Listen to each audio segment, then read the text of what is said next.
Hello and good afternoon, everyone. My name is Erica Panato, Program and Policy Associate here at IEDC.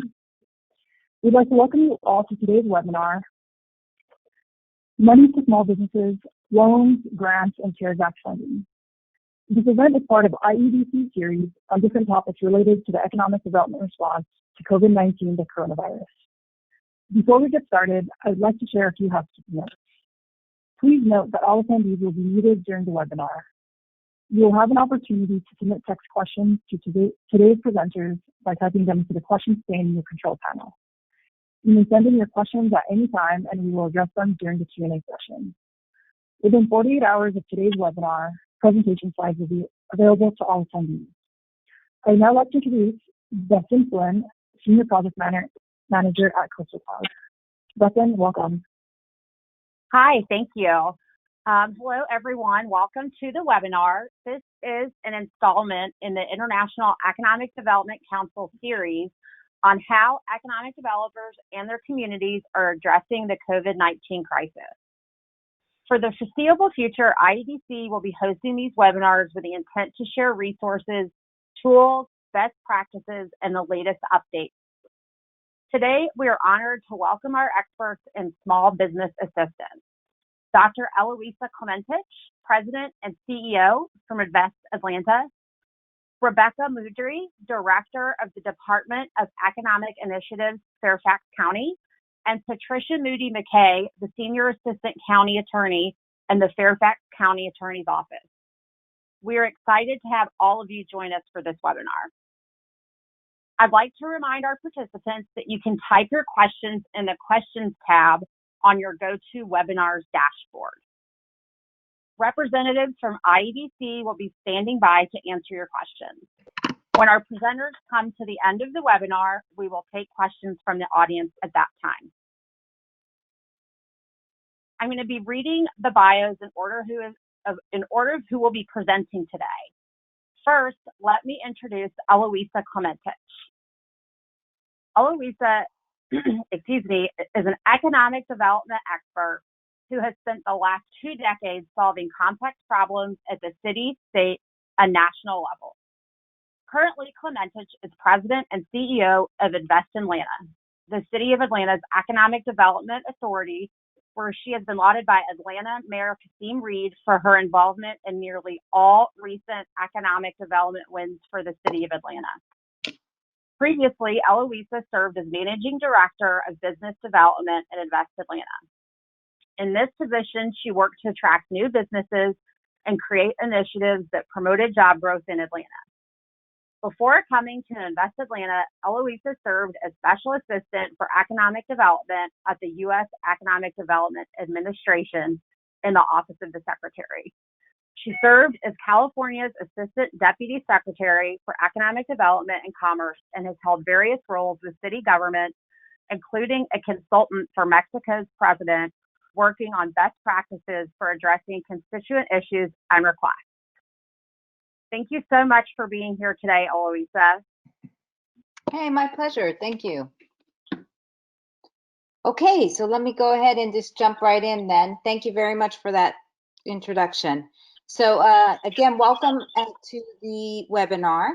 And let me go ahead and jump right in because I know we have a lot of great speakers today. So first is Invest Atlanta.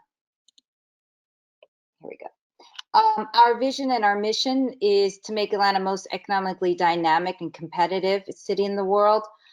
Where we're spending a lot of our time right now is in our equity work in terms of creating a city that represents and can benefit all Atlantans. And the reason this is important, I think I'm going to highlight throughout this presentation on how we can use the CARES Act to support what we're doing, all of us here on equity. This is, I know, not only a concern of Atlanta, but the entire nation. Okay, so let me jump right in, CARES Act. The CARES Act, as many people have seen, the Department of Treasury, and at least in my mind, and I'd love to look forward to the conversation by this group, the Department of Treasury has not provided a lot of guidance on what it is, what we can use to reimburse. And in fact, just the word reimburse means that costs have to be spent, and then we are reimbursing them. Now, I do know some of my colleagues across the nation are not taking it as literal. My lawyers are. So you'll see in all of our programs that you are going to have to provide receipts for your impact or show how you've been impacted. So again, I'd love to see if anyone else has any other thoughts on Treasury's definition of reimburse. I am clicking to the next slide. Here we go. So again, we talk about the CARES Act, what it means, how it benefits for small businesses. And here it really is those that have been impacted as a result of costs of business disruption caused by the closures. Here, I think there's a lot of questions on what that is and how do we define them, but we have been, at least for us, have been taking it very wide in terms of the definition from Department of Treasury. Now, why is COVID so important to us? And at the beginning of the presentation, I talked about how Invest Atlanta is very focused on equity. What we're seeing is that of those jobs lost here in Atlanta, we are seeing that 72% of those jobs lost are in the low-skilled jobs. And we have also had some work done by Oxford Economics, and they're predicting that about I am going to recoup maybe of those 70%, so back up to the 100 of the 70, only about, I would say about 60%. So that means I'm anywhere between 40 and 35% of those jobs that will not come back. And so that has been something for us top of mind as to how do we create programs that we are coordinating with our WorkSource and workforce agency to train individuals, but then have them have a job once they get trained back into their new skill set. So I would just keep this front and center as you are looking through your programs. Then the other thing also, so not only does it impact the individual, but for today's conversation is impacts of minority-owned businesses. We are seeing that a lot of the businesses that have not received previous assistance from the federal government or PPP for whatever reason are some of our minority-owned small businesses in parts of town that have been and have lacked investment for years and years. And so again, if we look at equity across the spectrum, this is why the CARES Act dollars, we are being very sensitive to try to use these funds to address some of these issues that we're seeing. One, on the individual in terms of minorities and their jobs and what jobs come back. And two, on minority-owned small businesses that have not been able to leverage the PPP that's been out there for whatever reason. So those are the two things I think when we think about CARES Act dollars and how we deploy, I think we all have to, or I humbly suggest that we all think about how we use them in an equitable manner, because we need to ensure that we are helping all our businesses. Okay, so here for us, again, it's of huge importance in terms of economic mobility and what we're doing within the economic mobility space to ensure that all Atlantans can participate in the growth of Atlanta. So I thought for you, I wanted to present that we're not going to go over each of these programs, but what I wanted to do was say, how does the loan program come into the overarching strategy for Atlanta in terms of aggregate supply and aggregate demand? And I can't say I'm the brainchild of this child. I think I took it from some of my colleagues. I think it was in San Francisco or Seattle. It was one of the two. So I thank them if they're on the call for this. It really, though, for me was a screenshot that I highly recommend for you and your boards or whoever you're presenting your loan programs to create some sort of visual, because it's important to see that you use different tools at different times while you're trying to address what's going on in front of us or around us.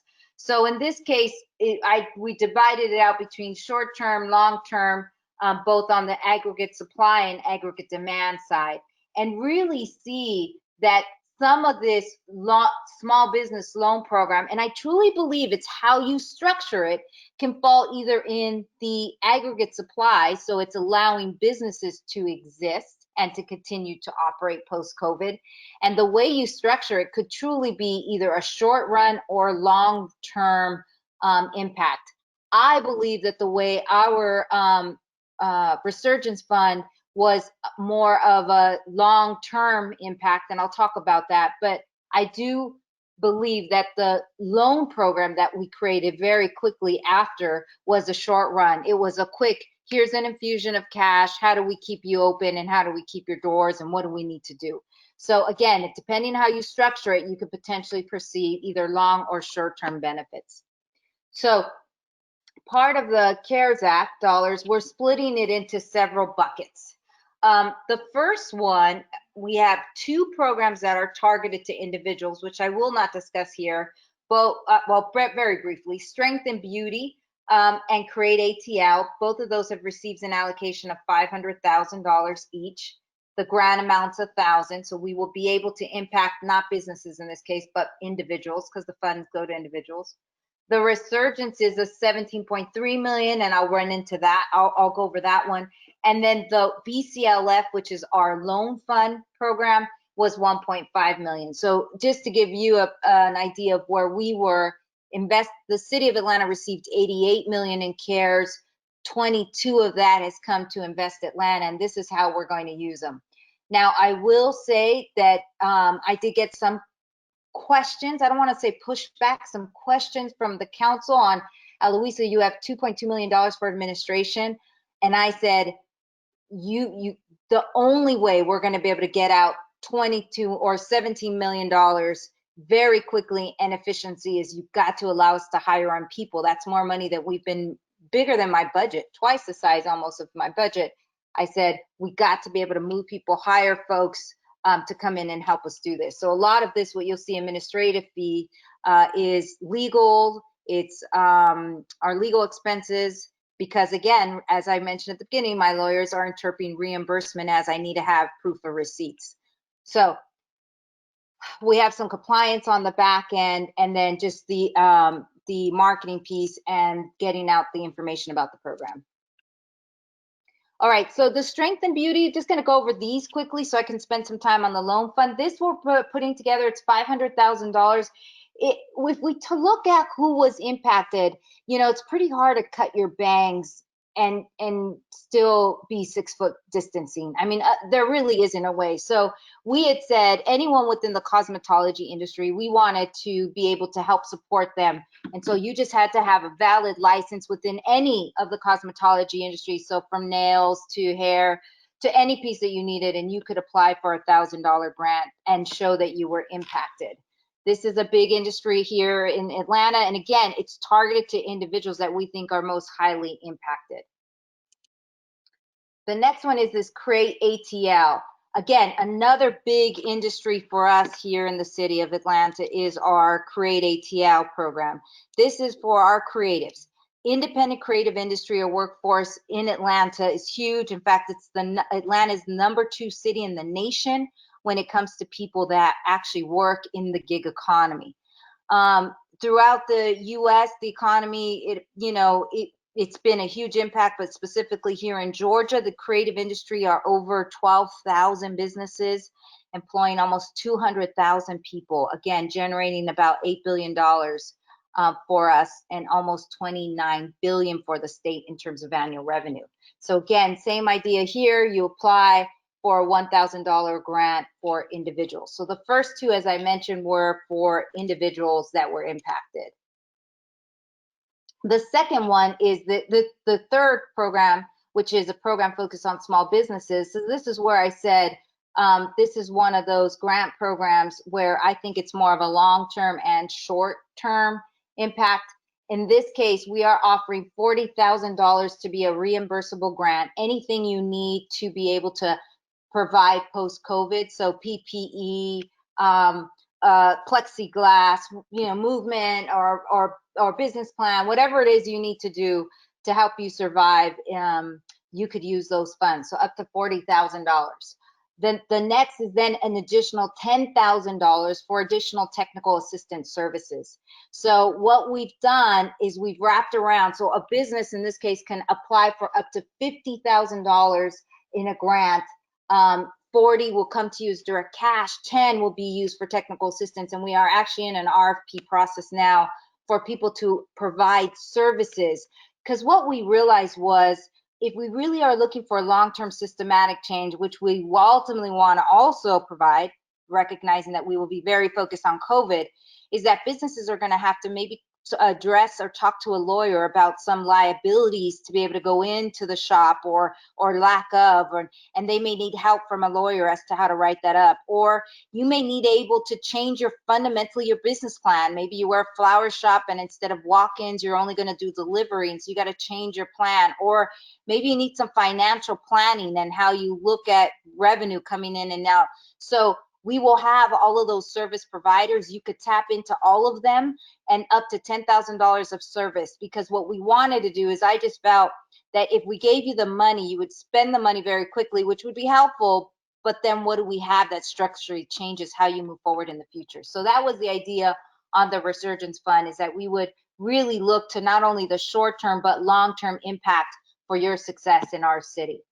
So that's the Resurgence Fund. Now, this is the one we're here to also talk about, which is the Business Continuity Loan Fund. Here in the Business Continuity Loan Fund, what we did is, I was really proud of our team. I mean, once COVID hit, we were able to get this loan fund out, probably launched beginning of April. So we were very quickly out the door. We got a $1.5 million allocation from the city's general fund. And so what we did is we created direct loans. At the time, there were direct loans that would be deferred for 6 to 12 months with no payment terms, no payment due, obviously, for 6 to 12 months. And the term would be a 5-year term at 0% interest.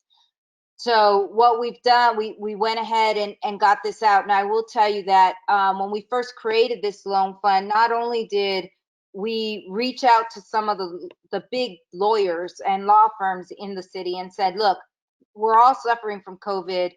I want to make sure that closing costs can be zero. Would you donate pro bono some of your work so that we could close at no cost? So literally that so Invest Atlanta took no fee. No fee was given in terms of closing costs. So that entire 1.5 went to businesses. So I was really proud to see the law firms step up. But it's still a loan, so you still got to close that loan and go through an official closing. So again, we were able to disperse those funds. We've now have closed the loan fund because we got it out to 65 businesses. But I have to tell you, there were over 200, 300 that were interested in the loan fund that weren't able to either finish their application or didn't provide all the information needed, and weren't able to qualify. Or there were some that qualified that we just ran out of funds. So in this case, what we're doing now is this Business Continuity Loan Fund. We are actually going to reimburse the city. So this is a kind of a weird, so the federal government provided the CARES Act. We are going to reimburse the city for this 1.5, and we are now in the process of changing this loan to a grant. And what we're going to do is say that if you have kept on 70% of your employees, that you could request that this loan be turned into a grant. So that is the next phase of this business continuity. So yes, it came out very quickly as a loan, 1.5 million from general fund. We closed it out, sent it out to 65 businesses. And then this one too, I should add, not only did we do 1.5 for the city, but we received about 75,000 from just businesses or nonprofits in the community that wanted to also support businesses. So we were able to give out more loans, but we end up closing out in 65, and this loan will be turning into a grant as a result of the COVID dollars. So it's kind of an interesting twist. Although I have to tell you, at the time, no idea that this would eventually turn out to be a grant, and neither do the businesses. So when they find out, they should be pretty ecstatic. The last thing I will say to end up my piece and be respectful of my colleagues on this call is, and I know that our conversation is not about marketing, or I shouldn't say marketing, Treasury doesn't like that word, but about getting out the word about these opportunities, is I just want to emphasize that we all should take the time to really think about community engagement and outreach, to make sure if we have specific folks or communities that you are targeting, or just to get the word out? I don't know what keeps you all up at night, but definitely thinking about Treasury coming. I think we all should have, personally, the mentality that we will each get audited on our programs or whatever it is that we're doing. So I think you're not doing it just for that, but I think having that lens and being prepared, and then having now done the business continuity loan fund, everything after the back, the quarterbacking after is amazing, because you have people say rush, and then, oh, you didn't do that, and you guys didn't do that. So again, just make sure you're getting out the word so that people aren't saying you're, again, forgetting different type of communities or groups in your portfolios or in your communities. That was, and then make sure you have some measurable results. I can't emphasize that enough. All right. Well, I look forward to the questions, and that's it for me. And again, thank you for your time today. Thank you so much, Eloisa. That was a great presentation. We are going to hold questions until the end. So if you've got a question, just write it down or don't forget it, and we will take all those questions for our panelists at the end. But thank you again, Eloisa. So next, I'm going to be introducing Rebecca Maudry and Patricia Moody McKay from the County of Fairfax. So Rebecca Maudry is the Director of the Department of Economic Initiatives for Fairfax County. In this role, she leads the new department to leverage county resources and develop policy recommendations to foster economic development and position Fairfax County to be an economically competitive and prosperous community. Rebecca has more than 20 years of experience in economic development, community development, and investment policy in both private and public sectors. Most recently, Rebecca was a vice president at ROI Research on Investment. Previously, Rebecca served as deputy director for investment services at Select USA at the U.S. Department of Commerce. This federal program facilitates job-creating business investment into the U.S. At the U.S. Economic Development Administration, she structured the first multi-agency challenge program to accelerate regional innovation clusters across the country. Her expansive experience includes positions at the District of Columbia Office for Planning and Economic Development, the International Economic Development Council, and the Inter-American Development Bank. Rebecca holds a master's degree in regional planning with a focus on economic development from the University of North Carolina at Chapel Hill. She's a native of Southern Oregon and has called Washington, D.C. home since 2005. Patricia Moody McKay is a senior assistant county attorney in the Fairfax County Attorney's Office. Ms. McKay's legal representation of the Fairfax County Board of Supervisors includes providing advice on bond issuances, special tax districts, and the annual budget process. All stages of the procurement process, including evaluation of bidder submissions, contract negotiation, bid protests, and contract disputes, as well as advice related to legal requirements of federal grants. Prior to joining Fairfax County, Ms. McKay was a general litigation associate at the law firm of Hutton, Andrews & Kurth. Ms. McKay earned her law degree at the University of Richmond. Rebecca, Patricia, welcome, and I'm going to kick it over to you. Thank you so much. This is Rebecca. So I'm going to start us off, and Patty and I are going to dig in a little bit. I would say maybe this is a bit of a case study. So we're going to go through some specifics about how we have structured and are operating a small business and nonprofit grant program using CARES Act funds. And I'm especially excited that Patty can join us because she's really led us through the process to stand up a grant program using CARES Act funding. She has truly emerged as an expert in the county by following and interpreting the Treasury guidance that has come out, as Eloisa mentioned, which can sometimes be disparate and difficult to capture. And she's made sure that we're setting up the program correctly. I will say that, of course, even though Patty is an attorney, we're going to do our best to answer questions, but I'm sure there's going to be a lot of interest in asking her very specific questions, and I'm sure she'll do her best, but probably won't be able to take your very unique community situations and provide answers to everyone, but we'll certainly do our best. So let me see if I can move the slides forward here. There we go. Okay. I'm going to quickly introduce Fairfax County. So we're actually quite a large county in the DC region, about 1.2 million people. And that, of course, means that we were of a size that we received a direct allocation of CARES Act funding in April. The total for the county was $200 million. We're in the DC region, the most populous county in the region, the largest county in the Commonwealth of Virginia. And we have more than 34,000 businesses with less than 50 employees.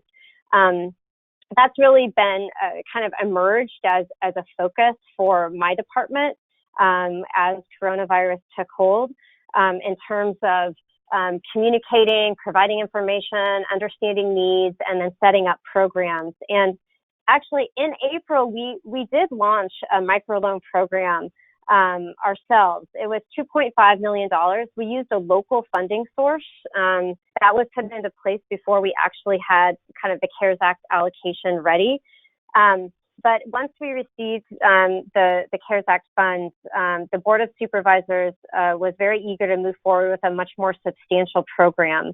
I will also say that like Atlanta, I would say these programs, our microloan program and now our grant program, they're really intended to help businesses to kind of stay alive, to remain in business, or help them provide a little something to help them survive this period. But we are certainly looking at longer term recovery and strategies for larger kind of economic growth in our community.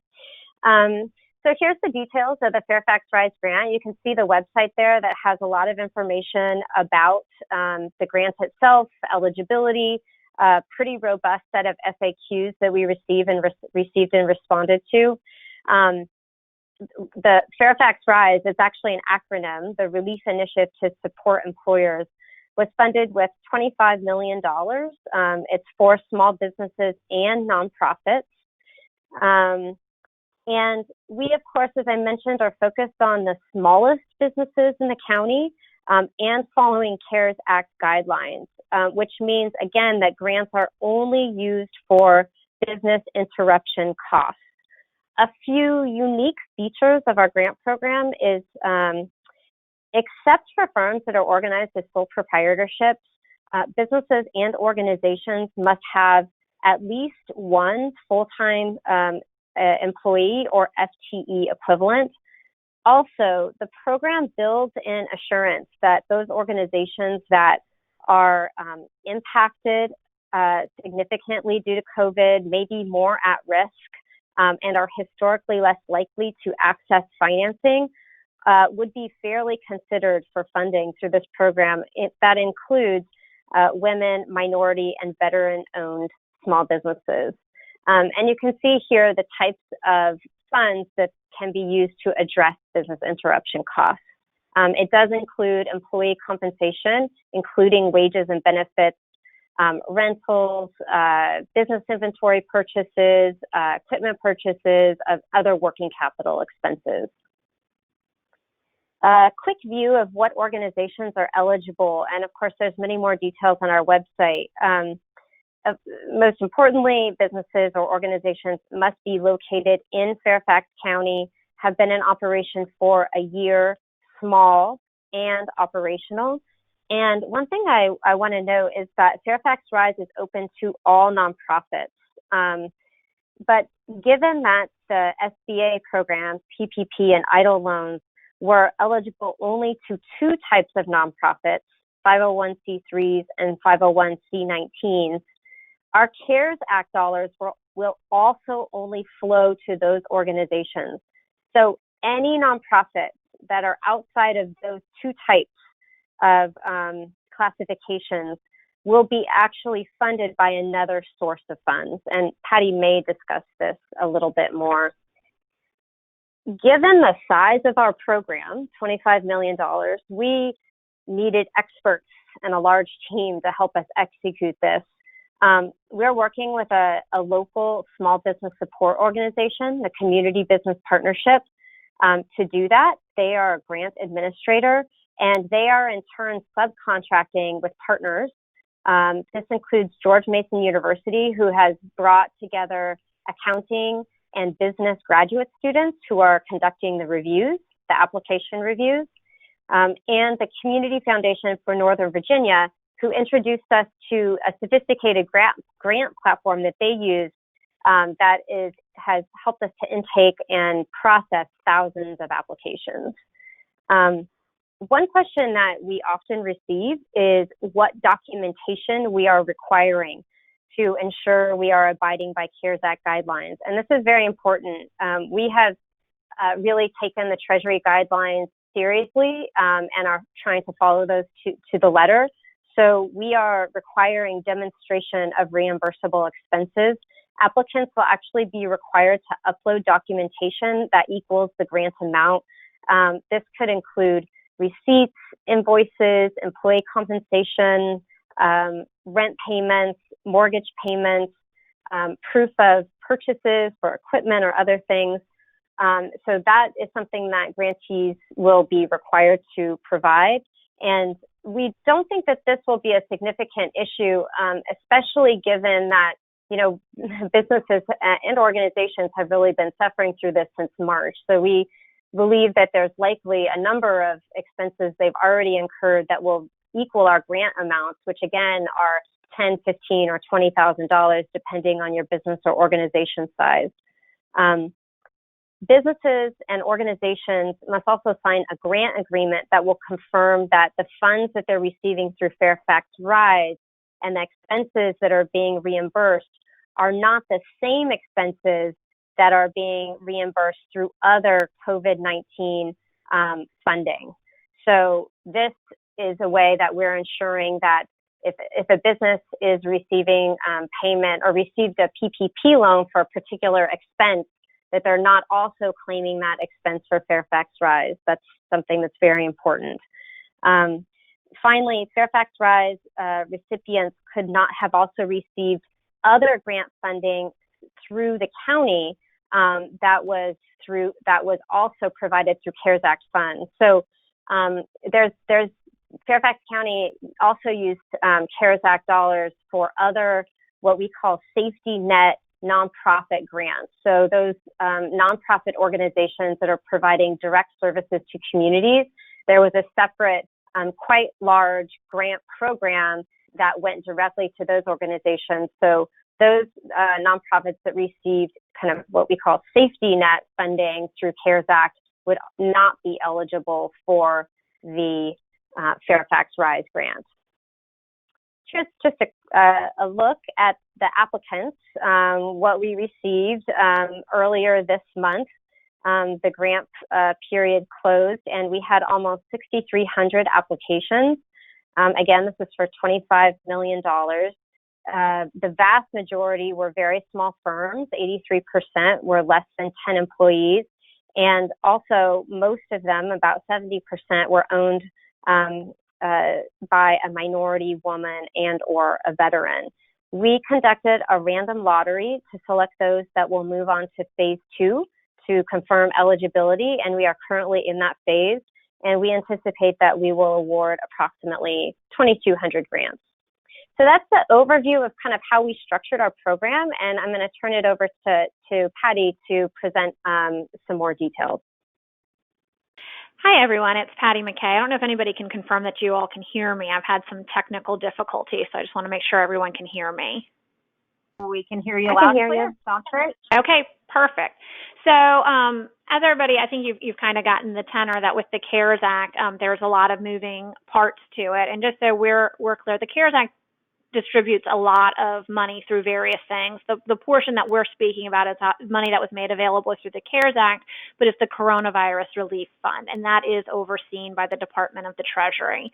And as it's when you're receiving federal money, there are certain considerations that you're always going to want to be prepared for, and the guidance has, as it's evolved, touched on some of these points. And one of them is and it will be determined in part by whether or not you have received the money directly from the federal government or are you receiving it through your state.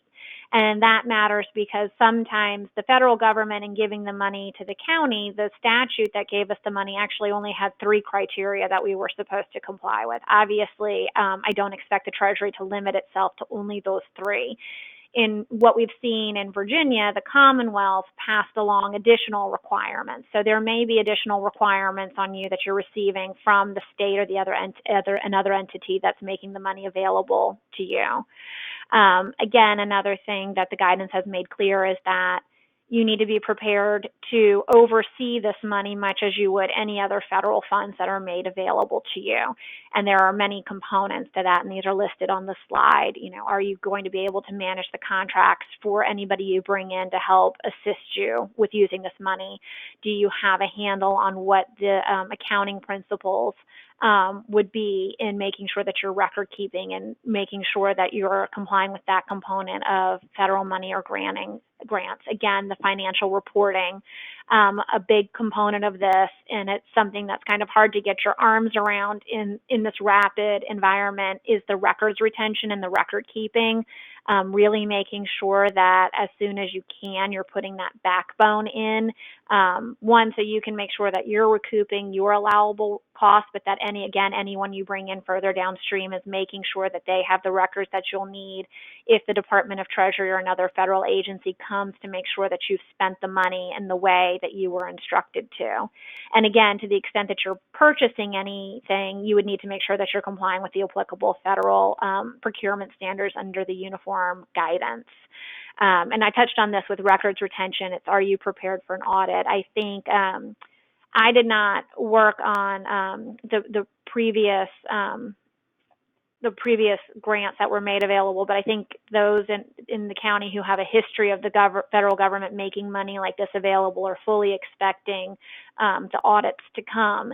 And so that's why we're really mindful at the beginning of making sure that that backbone for countywide and through the grant and through the RISE program, making sure that we've maintained documentation in a way that we think will hopefully satisfy any federal agency that comes. And then again, just making sure you're looking for the Treasury guidelines. I think they were first published back at the end of April. They update them frequently. I think maybe last week additional guidance came out. They do it in kind of an interesting way. They no longer, it's not clear when they're updating it what the updates are, but I think that they're pushing them out in a way. So you have to read carefully and kind of guess which ones were not there the last time you read it. And then again, if you want to make this available to nonprofits, you need to make sure that they are eligible under, and I think the new guidance actually speaks directly to using nonprofits for certain aspects of your small business relief. And with that, Rebecca, I think we're ready for the next slide. And so this gets to, again, the guidance. Like I said, in the CARES Act itself, which makes the money available to the states and to certain localities of a certain size, like Fairfax County, there's really only 3 criteria on when you use the money. Unlike other federal programs that are out there where the guidance is made available through a more formalized process, like being in the Federal Register, what we're basically getting are answers to FAQs that the Treasury guidance is putting out there. And that's what we are interpreting and relying on and how we structure the program. The first one is, one of the big guiding principles is the period that the cost would be allowed. It is from March 1st, 2020 through December 30th, 2020, and that's not a typo, and nobody has been able to answer for us why it's December 30th and not December 31st, but the money must be spent within that time.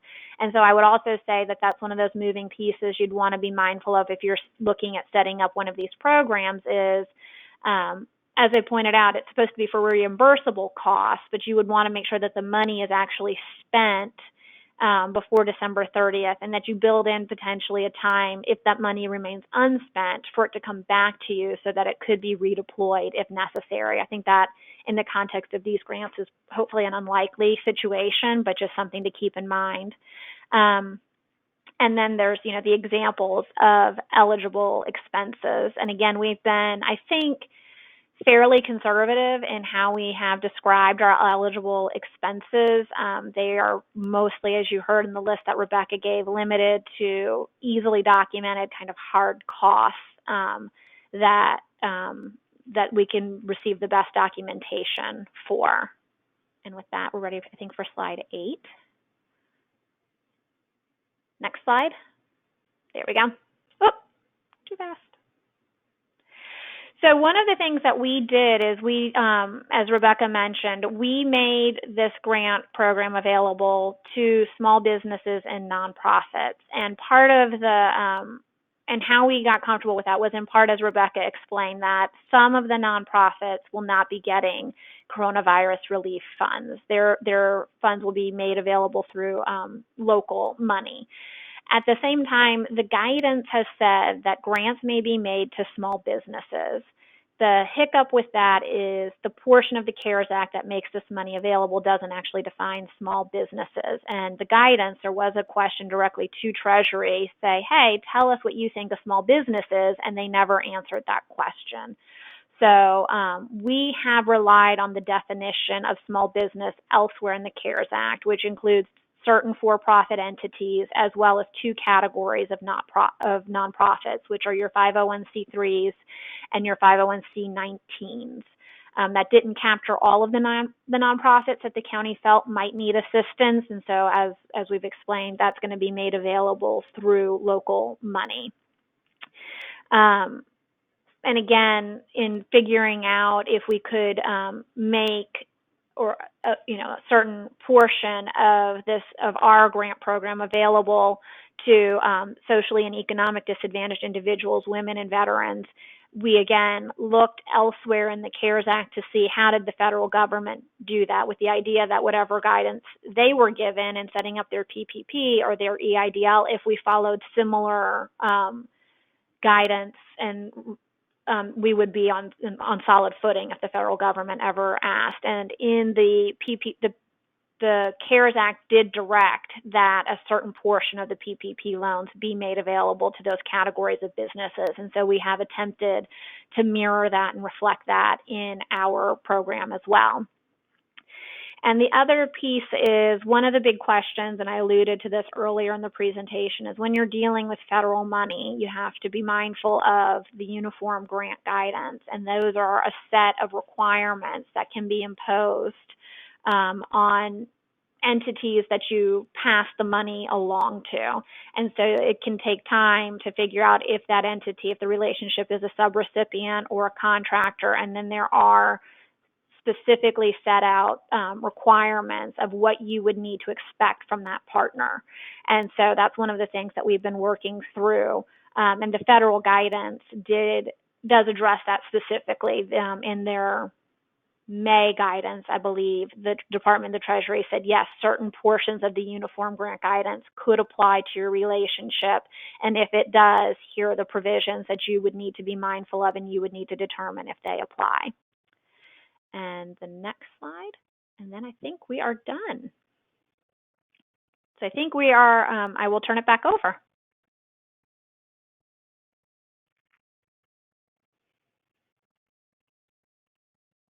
Great, thank you so much.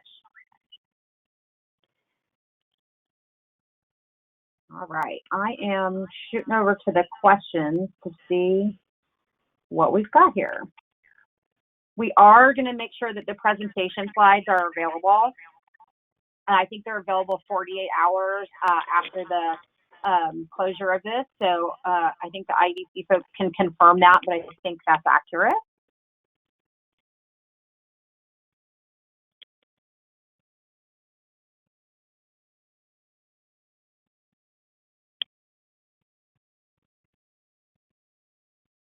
That I have, and I think this specifically goes back to Eloisa that talked about the grant program for salons and small businesses.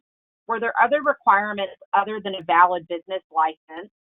And did they have to be up to date on taxes to the county city for that program? Yeah, we did not check. We did check to make sure that they were they had a valid cosmetology license, and I do have to, just for my colleagues on the phone and those of you listening to the webinar is that we are in desperate times. And so I understand that sometimes people take desperate measures. So make sure you check. We did come across a couple that, well, let's just say they got creative with their license. So just everything that you get asked for, I would make sure if it's, you know, their business license or whatever, you're going back and checking that it is valid and that it's true. So that would be the first one. But yes, we did ask for the cosmetology license. We did not check their taxes, whether they had paid or not. But we did check that, and then we had them write a paragraph as to how they were impacted. And that is what really drove whether they were going to get the grant or not, how they were going to use the funds. Great, thank you. Another question, and I think you know, all of our panelists may be able to speak to this, are the staffing requirements for the application process for these programs. So internally, you know, how are your organizations, you know, staffing the review process for this? So if you want, Rebecca, I'll start and then you can jump in if that's okay. Yeah, go for it. Okay, so at Invest Atlanta, what we did is we were bringing in on 13 additional staff to help us with the back end, going through all of the applications, verifying every information that we get, well, those that we can. And then for our review, we actually asked several community members and businesses. So within the Strength of Beauty, we had people within the cosmetology space. In the creatives, we're having people in the creative space. In the Resurgence and the Business Continuity Loan Fund, we actually have businesses. We actually took it through a review committee. So if you can do it, I know it's a lot harder and onerous. My recommendation is to do it, since that means that we at Invest Atlanta are not making the decisions. We're letting the committee they put points, and then we just go by who's got the highest points, and we're providing them information and then allocating based on how many points they receive. So it's not us specifically who are making the decision. So, but then we have enough people on the front end and back end for gathering information and then compliance on the back end. Rebecca? So I'll talk about actually how we are staffing or the review process for our microloan, as well as the Fairfax Rise grant, just because they're two very different examples. So starting with the Fairfax Rise grant, as I mentioned, we actually are contracting out the administration, which is extremely efficient because this is intended to be essentially a one-time, very short-term program to get money into the hands of businesses and nonprofits as quickly as possible. And also, so there's no kind of qualitative reviews in this process. Essentially, businesses and organizations need to be confirmed eligible and provide very limited documentation to support that. So we have, as I mentioned, we hired a contract administrator who in turn is working with our local university to bring on reviewers for over the next month and a half, 2 months or so, to go through all of these, 2,000 plus applications that they're going to be looking at and essentially make the determination if they're eligible or not.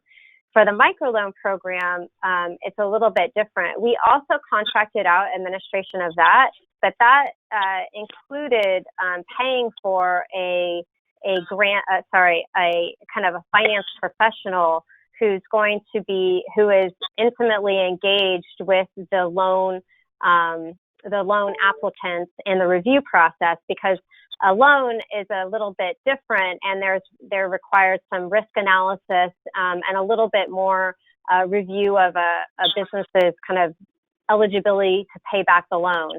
And so that's a little bit more involved process. It's a much smaller program, so it works out that way.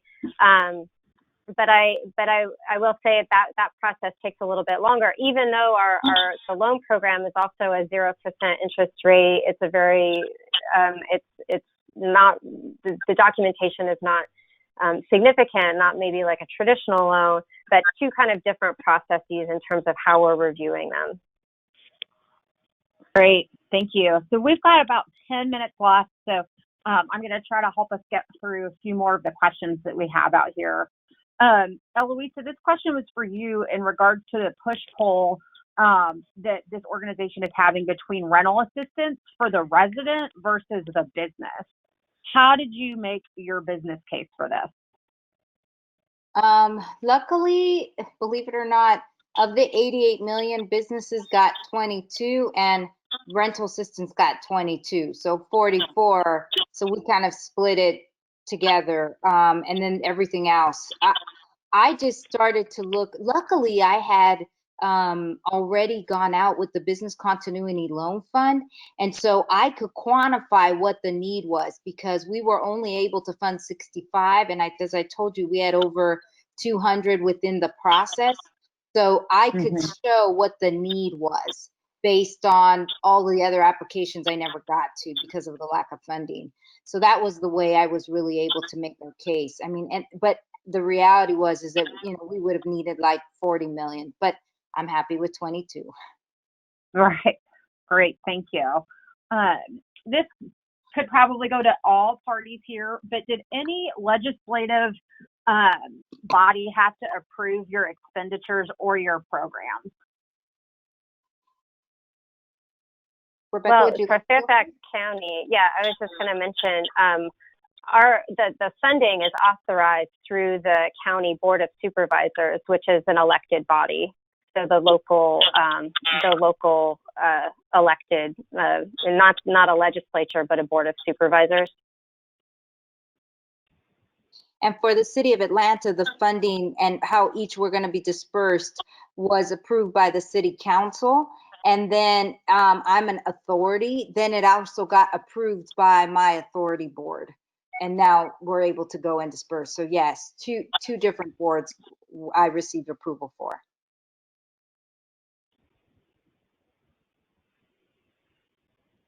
Okay, great. Another question we have here is, what can the Treasury funds be used for in the CARES Act?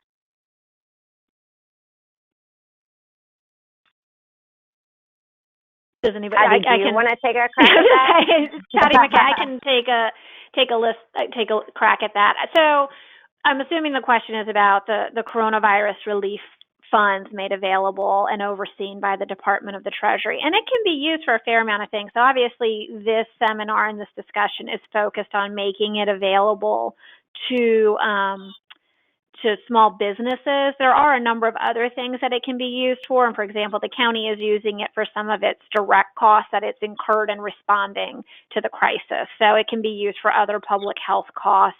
It can be used for PPE. It can be used for technology upgrades that were needed. And the guidance does spell out the different buckets that it can be used for. And this is focused on obviously only one of those buckets. Yeah, and there's actually another question that kind of ties into that. Let me take a look here. I just had it. What is the specific guideline regarding issuing a grant to a business that has also received PPP or EIDL funds already? I would have to look at the Treasury guidance again. My memory is that it doesn't necessarily specifically address that, but you would need to look. I think that it's kind of hidden more, and it's kind of more of a buyer beware for the applicant, that if they have received PPE or EIDL money, that they would need to make themselves apprised of the restrictions on that money. Because my understanding is, and I have not spent a lot of time looking at those restrictions, but my understanding is potentially for PPP, there was a certification or requirement that you have not received other federal money. And so that it's more that the applicant should be aware of that situation. I think we've also tried to address that by saying you can't use it for the same expense. But I would say that that's a piece of due diligence that an applicant would need to do. And I would add what Patricia says. I haven't seen that either. But one of the things that we've done, because we're trying to discourage that because we're trying to get to as many businesses as possible. There's over 16,000 businesses in the city, so we want to hit as many as we can, is in our scoring criteria. We've said if you've received anything over 50,000, you are not eligible. If you've received from any other government source, if you've received less than 50,000, you're eligible, but it'll be impacted in your score. So let's say if you've received $0, then you would receive, let's say, a 5. If you received, 10,000 or 15,000, maybe you get like a 3 or something. So that's what we've tried to do, is to address it in our scoring.